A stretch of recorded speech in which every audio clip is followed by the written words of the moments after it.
Hello everyone, this is PranMan here, back with another Horace video. You seem to really like it, so I guess we're back. Let's begin. An ambulance had arrived by the time I had made it back to the cliff top. The medics made sure Heather was okay, and then took her off to hospital. A few days later, we all went to see how she was doing. She was fine, but would have to wear the cast for a couple of months.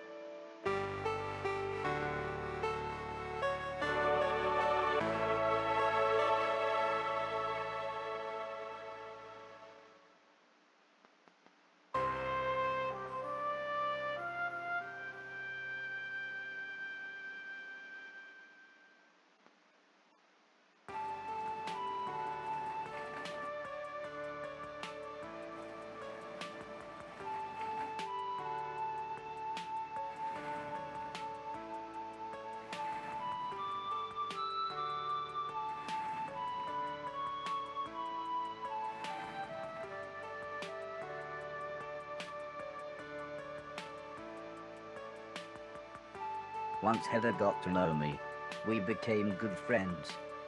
We enjoyed the same films and TV. She was also annoyingly good at some of my favorite games. After a while, she became very interested in how I worked. Soon she knew as much about me as the old man did, if not more.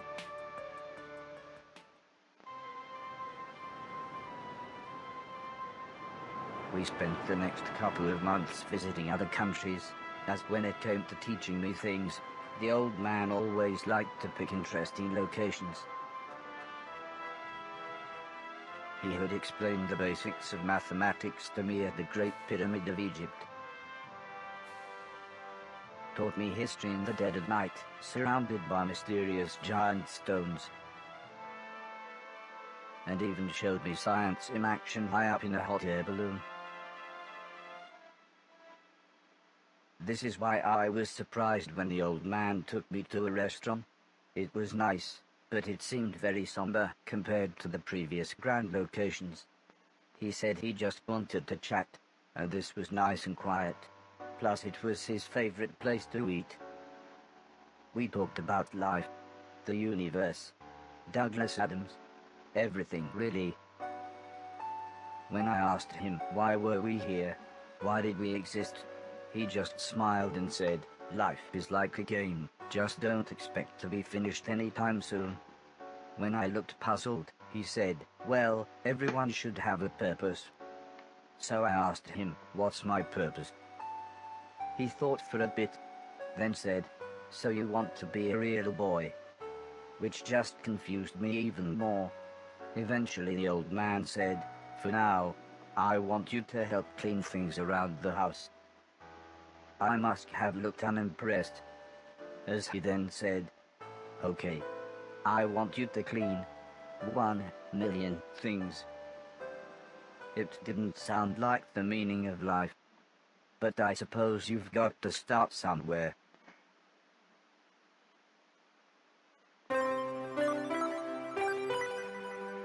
Chapter 2, everyone. Learning my purpose. Well, I guess the robot's purpose, not mine.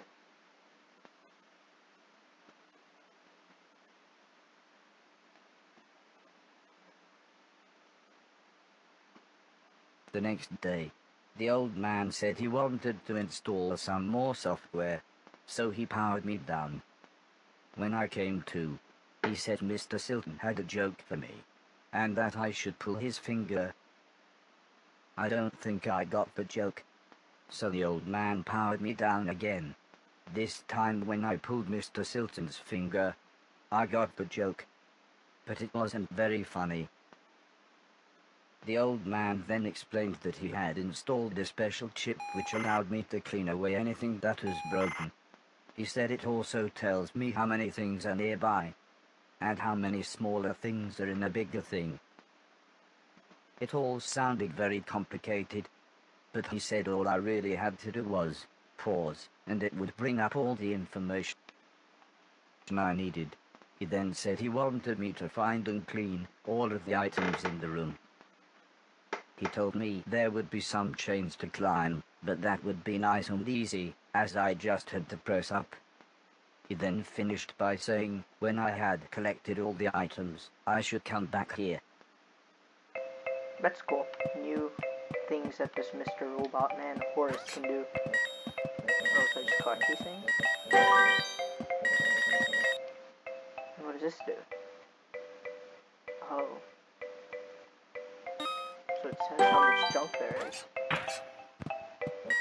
Oh. Very cool.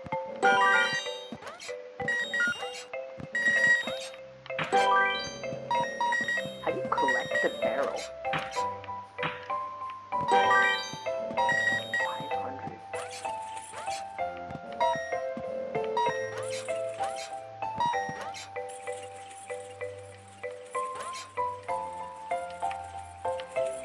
Oh, I see.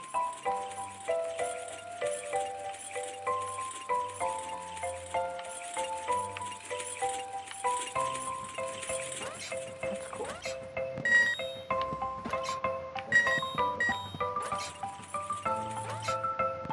Who puts a trash can up here? Very unnatural place to put it. Oh god.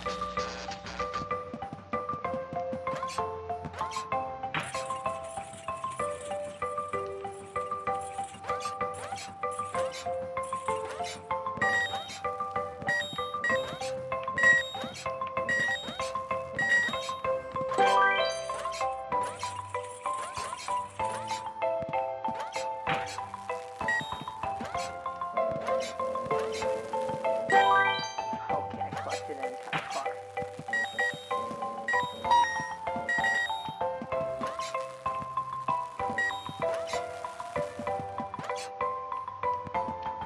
stuff is left? 5.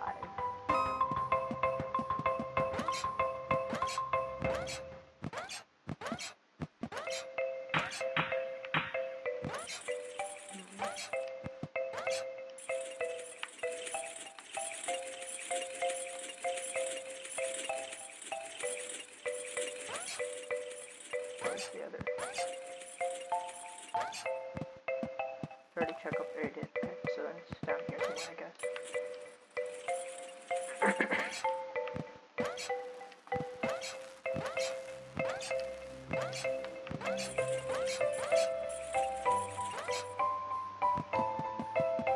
Oh, here it is.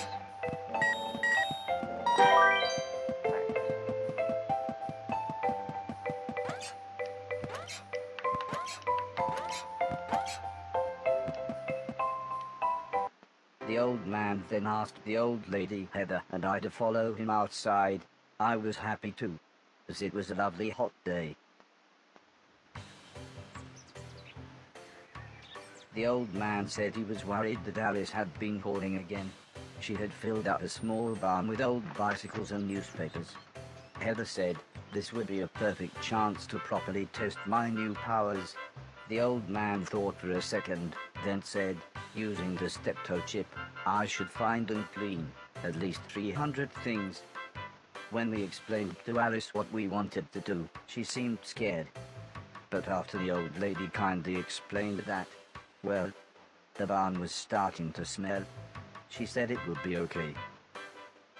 One last thing, said the old man. If you want to use a door, just push up. When I was about to enter the old barn, Mr. Silton said he had seen some mushrooms growing inside. He asked me to give him any that I found. He then winked, but I wasn't sure why.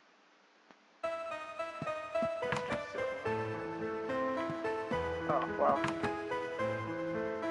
This is music that is gonna get copyrighted, so I don't think it really matters.